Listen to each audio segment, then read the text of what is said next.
Attention, attention, attention, on est en octobre 2024 et si vous envisagez déposer une demande d'accès à la nationalité française, pour l'instant, toutes les demandes d'accès à cette nationalité ne se font pas sur le site de l'ANEF.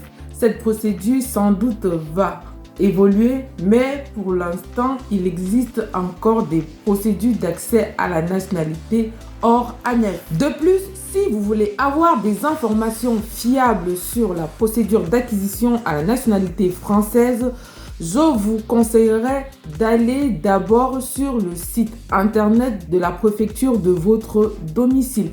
Il en est de même en ce qui concerne le regroupement familial, la demande ou le renouvellement de titre de séjour. Avant de vous expliquer en détail pourquoi je fais cette mise en garde, je vous prie de vous abonner, de liker, de partager et même si possible de mettre en favori cette vidéo car elle pourra être d'une utilité certaine pour vous si vous envisagez dans des prochains jours réaliser une demande d'accès à la nationalité française. Il y a un internaute qui en privé m'a posé une préoccupation. En effet, sur le site de l'ANEF, il dit qu'il a déposé une demande d'accès à la nationalité conjoint de français. Cet internaute habite à Toulouse et il se demandait s'il a eu raison de déposer cette demande particulière sur le site de l'ANEF. Il se pose la question s'il n'aurait pas été plus judicieux pour lui de déposer sa demande d'acquisition de la nationalité conjointe de français par courrier. C'est vrai que sur le site de l'ANEF, il n'est pas mentionné de manière très claire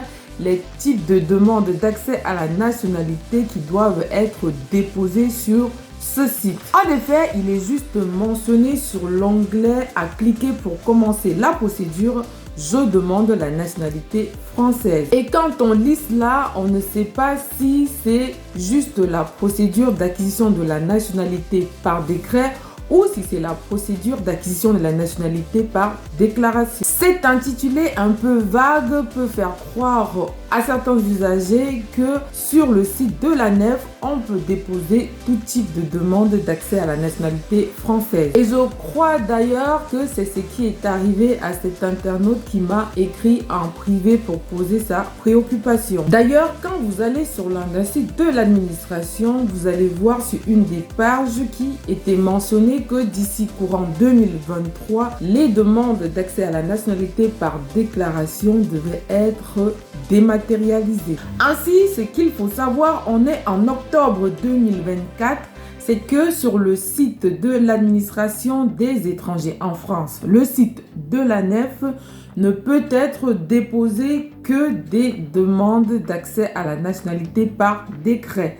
c'est-à-dire des demandes de naturalisation. Peut également être déposé des demandes de réintégration. Pour les autres formes de demande d'accès à la nationalité, notamment la demande d'accès à la nationalité par déclaration, il existe des plateformes spécifiques en fonction de votre lieu de domicile. Selon les plateformes, le dossier doit être déposé en guichet ou par courrier en recommandé avec accusé de réception. Sur le site de l'administration française, il existe une carte interactive relative à cette procédure. La procédure de déclaration de nationalité française vous concerne si vous êtes un ressortissant étranger et que vous êtes marié à une personne ayant une nationalité française ou si vous avez des liens de parenté avec une personne ayant une nationalité française. En cas de doute, n'hésitez pas de nous contacter ou de mettre en commentaire le nom de votre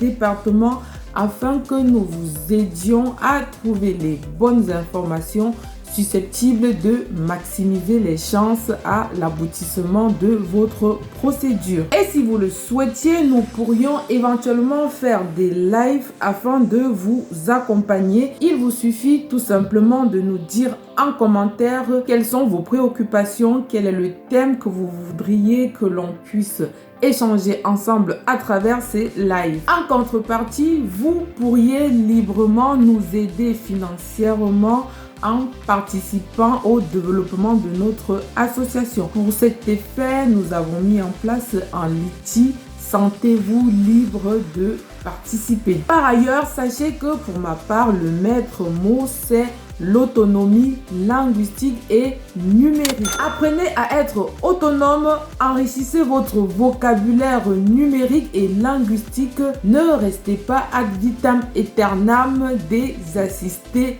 linguistiques et numériques. Je déteste quand des personnes viennent tout le temps se faire aider dans leur démarche administrative. Cette dépendance numérique des usagers ne me réjouit guère parce que quand je ne serai plus là, ce sera une galère pour ces personnes de trouver d'autres professionnels pour les accompagner dans les démarches administratives. Et c'est pour ça que chaque fois que ces personnes viennent me voir pour des aides administratives, j'insiste et je leur dis toujours qu'elles doivent se former. Sachez que l'acquisition des compétences linguistiques et numériques sont des éléments qui vont vous permettre de vous émanciper dans la société française et qui vont vous libérer de ces entreprises qui ne veulent qu'à votre argent dans le cadre des démarches administratives. Pour ceux et celles qui m'ont posé des questions en commentaire ou en privé et qui n'ont pas encore de réponse, sachez que je ne vous ai pas oublié. Je fais ce que je peux. Je vous reviens bientôt. Restez curieux, formez-vous et bon courage à vous dans vos diverses démarches administratives en France.